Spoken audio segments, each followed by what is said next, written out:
Welcome to GK classes दोस्तों।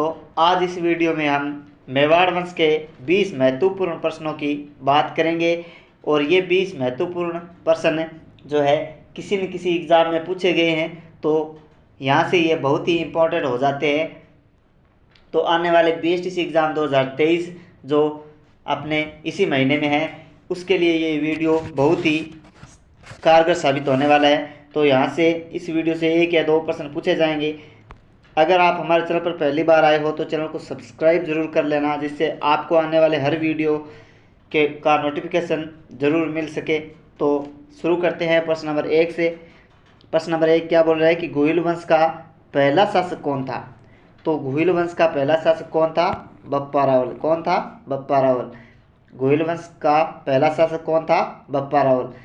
बात करें इनके शासनकाल की, तो बप्पा रावल का शासनकाल 734 ईस्वी से लेकर 753 ईस्वी तक रहता है। ठीक है, ये आपको ध्यान में रखना है। बात करें इनका ये बप्पा रावल नाम, तो ये इनकी उपाधि थी।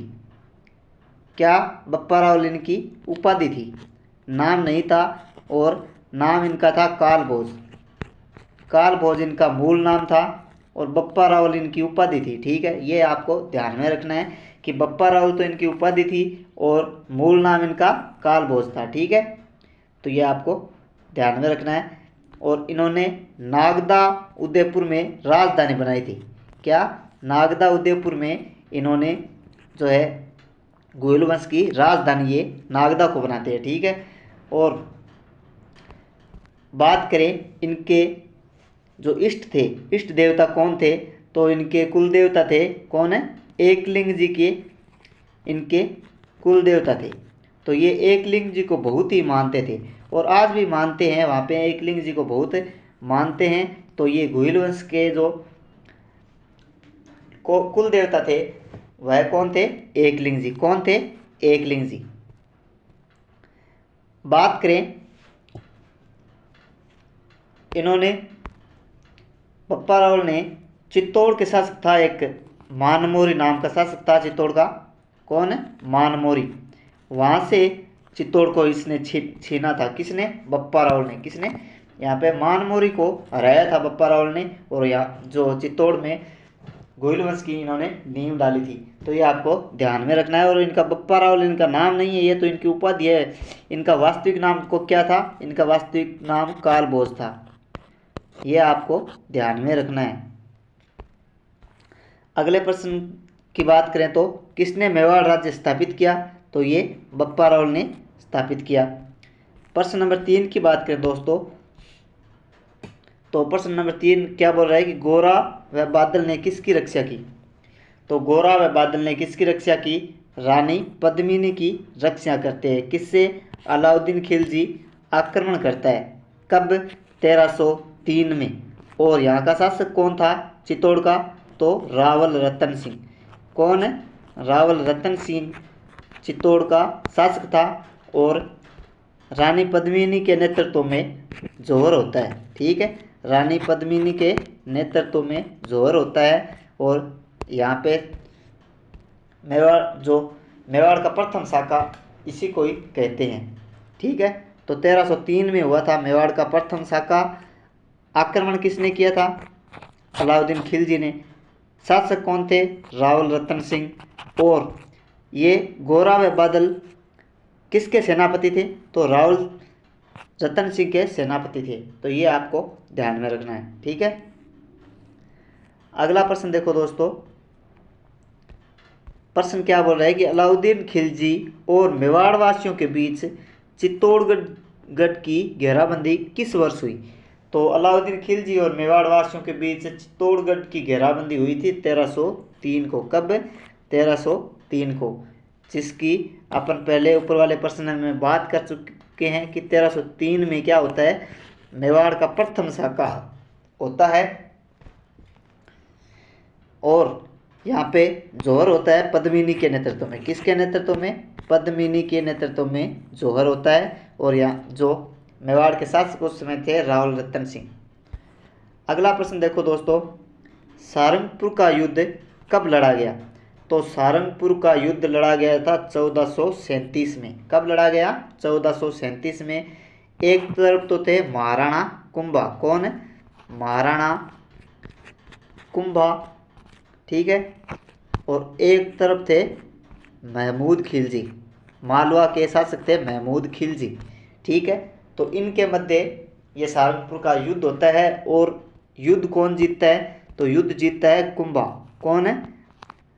महाराणा कुंभा युद्ध जीत जाता है 1437 में और विजय स्तंभ का निर्माण करवाता है इस युद्ध के बाद। क्या? विजय स्तंभ का निर्माण करवाता है इस सारंगपुर युद्ध के बाद, ठीक है। तो ये आपको ध्यान में रखना है कि सारंगपुर का युद्ध कब हुआ? 1437 में। अगला प्रश्न देखो दोस्तों, 1303 में चित्तौड़ विजय के बाद अलाउद्दीन खिलजी ने चित्तौड़ का नया नाम क्या रख दिया था? तो अभी अपने बात की थी ऊपर वाले प्रश्न में कि रावल रतन सिंह शासक था और वे वीरगति को प्राप्त हो जाते हैं इस युद्ध में, वीरगति को प्राप्त हो जाते हैं। और जो रानी पद्मिनी है वह जोहर कर लेती है। तो यहाँ पे अलाउद्दीन खिलजी जो था वह चित्तौड़ पर अधिकार कर लेता है, ठीक है। चित्तौड़ पर अधिकार कर लेता है और अधिकार करने के बाद यहाँ अपना एक पुत्र था उसका, खिज्र खां। तो खिज्र खां को बोलता है कि आप चित्तौड़ को संभालो और चित्तौड़ का नाम भी चेंज कर देता है। क्या रख देता है? खिजराबाद। क्या नाम रख देता है? खिजराबाद नाम रख के अलाउद्दीन खिलजी तो चला जाता है और अपने पुत्र को यहाँ का प्रशासक है छोड़ जाता है और नाम बदल जाता है चित्तौड़गढ़ का। क्या? खिजराबाद। तो ये आपको ध्यान में रखना है। तो ऑप्शन डी इसका सही होगा। अगला प्रश्न देखो दोस्तों, विषम घाटी पंचानन की संज्ञा मेवाड़ के किस शासक को दी गई? तो विषम घाटी पंचानन की संज्ञा मेवाड़ के किस शासक को दी गई है? तो ये विषम घाटी पंचानन राणा हमीर को कहा जाता है। राणा हमीर जो सिसोदिया वंश से संबंध रखते थे, 1326 में ये राजगद्दी पर 1326 में इन्होंने सिसोदिया वंश की नींव डाली थी 1326 में। तो इनको विषम घाटी पंचानन कहा जाता है, ठीक है। अगला प्रश्न देखो, उस व्यक्तित्व का नाम बताइए जो कि अभिनव भट्टाचार्य के नाम से जाना जाता था। तो अभिनव भट्टाचार्य महाराणा कुंभा को कहते थे। किसको कहते थे? महाराणा कुंभा को अभिनव भट्टाचार्य कहते थे। और ये बहुत से एग्जामों में पूछा गया है, तो आप इसको तो नोट ही कर लेना। और ये सारे ही प्रश्न बहुत इंपॉर्टेंट है क्योंकि ये मैंने वही प्रश्न डाले हैं जो किसी न किसी पेपर में पूछे गए। तो बहुत ही इंपॉर्टेंट प्रश्न है सारे ही, यहाँ से प्रश्न अक्सर पूछे जाते हैं। तो देखो इसका आंसर देखो कि अभिनव भट्टाचार्य के नाम से कौन जाना जाता है? तो ये महाराणा कुंभा को अभिनव भट्टाचार्य के नाम से जाना जाता है, ठीक है। अगला प्रश्न देखो, सारंगपुर युद्ध 1437 किन राज्यों के मध्य हुआ? तो ये मैंने आपको बताया था कि सारंगपुर युद्ध किन राज्यों के बीच होता है? तो मेवाड़ और मालवा के बीच सारंगपुर युद्ध हो जाता है। और मेवाड़ की तरफ से थे अपने कुंभा। कौन थे? कुंभा। और यहाँ पे जो है इस मालवा की तरफ से थे महमूद खिलजी। कौन थे? महमूद खिलजी। महमूद खिलजी मालवा की तरफ से थे और यहाँ पे महमूद खिलजी हार जाते हैं। और इस मालवा विजय के पश्चात कुंभा जो थे, कुंभा विजय स्तंभ बनवाते हैं। क्या बनवाते हैं? विजय स्तंभ, ठीक है। अगला प्रश्न देखो दोस्तों, प्रश्न नंबर 10, शासक जो विद्वान योगेश्वर और भट्ट विष्णु का संरक्षक था। तो आपसे पूछिए कि योगेश्वर और भट्ट विष्णु विद्वान जो थे किस शासक के संरक्षण में कार्य करते थे? तो ये थे मेवाड़ का राणा मोक्कल। कौन था? राणा मोक्कल जो था उसके दरबार में ये विद्वान रहते थे। कौन? योगेश्वर और भट्ट विष्णु। अगला प्रश्न देखो, राणा कुंभा की हत्या हुई। राणा कुंभा की हत्या हुई थी कुंभलगढ़ दुर्ग में हुई थी। किस दुर्ग में हुई थी? कुंभलगढ़ दुर्ग में राणा कुंभा की हत्या हुई थी, ठीक है। तो ये आपको ध्यान में रखना है। अगला प्रश्न देखो दोस्तों, 1468 में महाराणा कुंभा की हत्या किसने की? तो 1468 में महाराणा कुंभा की हत्या कर देते हैं उनके पुत्र। कौन सा पुत्र था? तो ये उद्दा नामक एक पुत्र था महाराणा कुंभा का, जिस जो मेवाड़ का पितरंता कहलाता है। मेवाड़ का पितरंता जिसको कहते हैं, कौन था वह था उद्दा। कौन? उद्दा था, जो अपने ही पिता की हत्या करके जो है राजगद्दी प्राप्त करता है। और इनके पिता का नाम था, उद्दा के पिता का नाम था महाराणा कुंभा, और इनकी हत्या कर देता है। तो मेवाड़ का पितरंता ये कहलाया। कौन? उद्दा। अगला प्रश्न देखो दोस्तों, जैन विद्वान जो महाराणा कुंभा के दरबार में थे, तो मुनि जिनसेन सूरी। कौन है? मुनि जिनसेन सूरी जो थे, ये विद्वान ऐसा विद्वान था जो जैन विद्वान था और महाराणा कुंभा के दरबार में रहता था। कौन? मुनि जिनसेन सूरी। ये आपको प्रश्न हूबहू याद रखने हैं। तो प्रश्न बहुत ही इंपॉर्टेंट प्रश्न है ये, और आपको इसका ध्यान रखना है। अगला प्रश्न देखो दोस्तों, चित्तौड़गढ़ का विजय स्तंभ इनके द्वारा बनवाया गया था। तो चित्तौड़गढ़ का जो विजय स्तंभ था, ये महाराणा कुंभा के द्वारा बनवाया गया था। सारंगपुर का युद्ध, अभी मैंने आपको 2 बार बता दिया इस वीडियो में कि 1437 में होता है सारंगपुर का युद्ध। और कुंभा और मालवा का एक कौन था? महमूद खिलजी। कौन था? महमूद खिलजी। यहाँ पे महमूद खिलजी जो था ना, ये हार जाता है, और कुंभा इस विजय के उपलक्ष्य में विजय स्तंभ बनवाता है। कहाँ? चित्तौड़गढ़ में। ठीक है। अगला प्रश्न देखो, राजस्थानी वास्तुकला का जनक किसे माना जाता है? राजस्थानी वास्तुकला का जनक किसे माना जाता है? तो राजस्थानी वास्तुकला का जनक माना जाता है राणा कुंभा को। किनको? राणा कुंभा को राजस्थानी वास्तुकला का जनक माना जाता है, क्योंकि महाराणा कुंभा ने कुंभलगढ़ दुर्ग की कुंभलगढ़ जो दुर्ग जो था, ये महाराणा कुंभा ने इसको बनवाया था। ठीक है। तो ये आपको ध्यान में रखना है। और महाराणा कुंभा के शासनकाल की बात करें तो इनका शासनकाल था 1433 से लेकर 1468 तक इनका शासनकाल चलता है। और महाराणा कुंभा जो थे, इन्होंने ये बहुत ही बड़े विद्वान भी थे, और इन्होंने कुछ संगीत ग्रंथ भी लिखे थे। और महाराणा कुंभा के बारे में यह कहा जाता है कि कुंभा ने राजस्थान के 80 में से 32 दुर्गों का निर्माता कुंभा को कहा जाता है। 32 दुर्गों का निर्माता कुंभा को कहा जाता है, क्योंकि इन्होंने बहुत से दुर्गों का निर्माण करवाया था। अचलगढ़ और कुंभलगढ़ दुर्ग प्रसिद्ध है, जिनका इन्होंने निर्माण कराया था। और बात करें इनके संगीत ग्रंथों की, तो इनके ग्रंथ कौन कौन से थे? तो इनके ग्रंथ थे,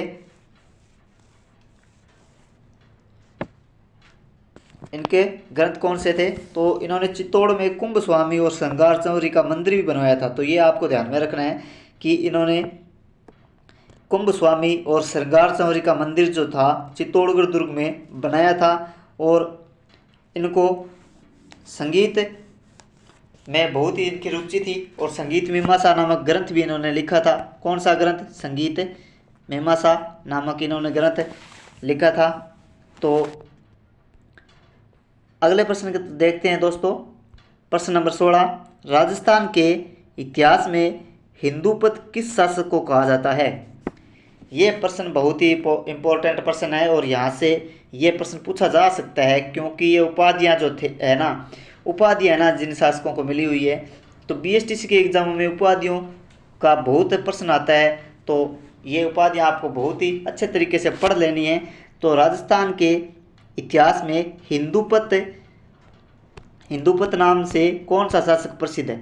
तो राजस्थान के इतिहास में हिंदूपत किस शासक को कहा जाता है? तो राजस्थान के इतिहास में हिंदूपत कहा जाता है महाराणा सांगा को। किसको?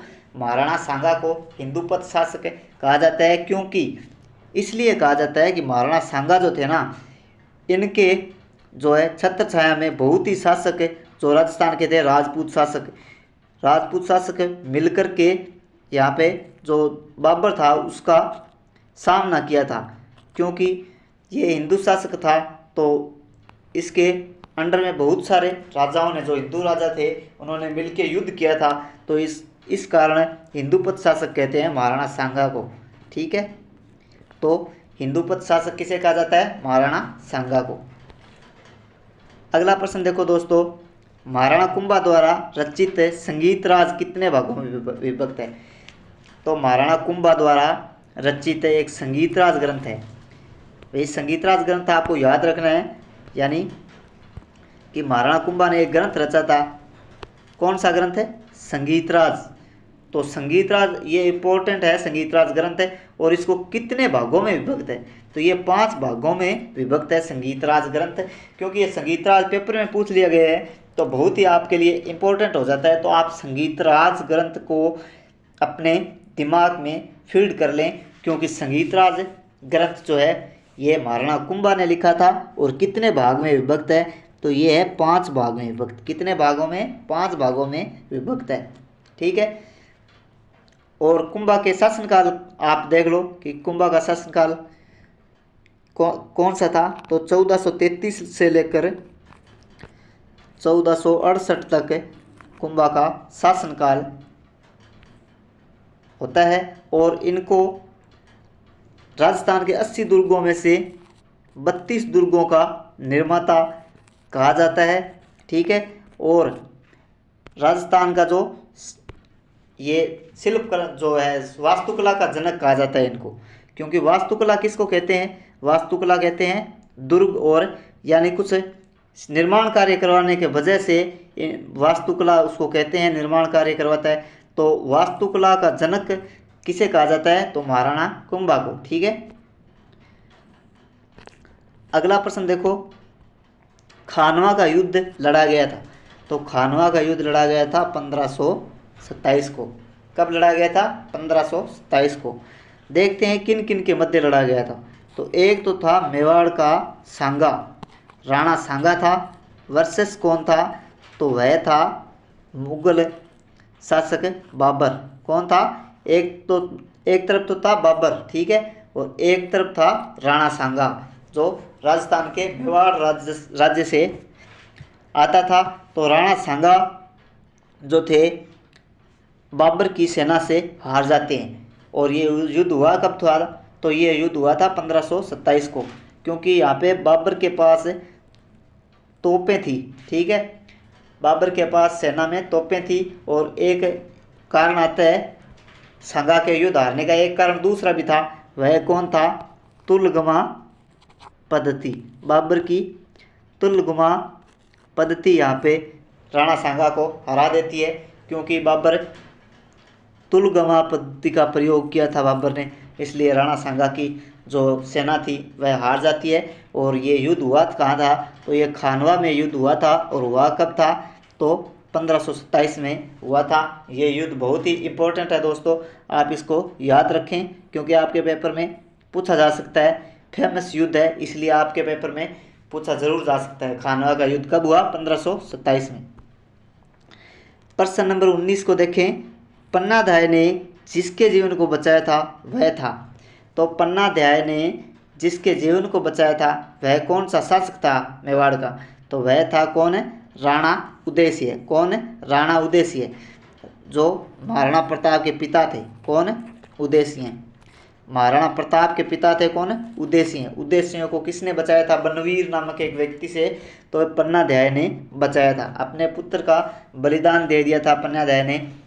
उदयसिंह की जगह अपने पुत्र को जो है शहीद करवा दिया था और उदयसिंह के प्राण बचा दिए थे। तो ये मेवाड़ की स्वामी भक्त पन्नाध्याय थी, जो राणा उदयसिंह को तो बचा देती है लेकिन अपने पुत्र को गंवा देती है।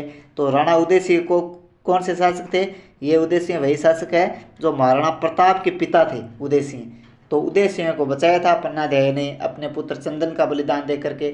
तो ये आपको ध्यान में रखना है। आज का लास्ट प्रश्न देखें, 1572 में मेवाड़ का शासक कौन था? तो 1572 तक तो मेवाड़ का शासक कौन था? उदय सिंह। कौन था? उदय सिंह। वही उदय सिंह जिसको पन्नाध्याय ने बचाया था बनवीर से, अपना जो पुत्र का बलिदान दिया था चंदन का। तो ये उदय सिंह वही उदय सिंह हैं। और 1572 तक तो मेवाड़ पर उदय सिंह का शासक रहता है। और 1572 में ही यहाँ पे मेवाड़ के जो शासक थे महाराणा प्रताप बन जाते हैं। कौन? महाराणा प्रताप जो थे 1572 में ही शासक बनते हैं। और 1572 तक शासक था इनका, उदय सिंह का। तो धन्यवाद दोस्तों, आज के लिए इतना ही। अगर वीडियो अच्छा लगा है तो वीडियो को लाइक और शेयर ज़रूर करना, और हमारे चैनल पर पहली बार आए हो तो चैनल को सब्सक्राइब जरूर कर लेना, जिससे आने वाले हर वीडियो का नोटिफिकेशन आपको मिल सके।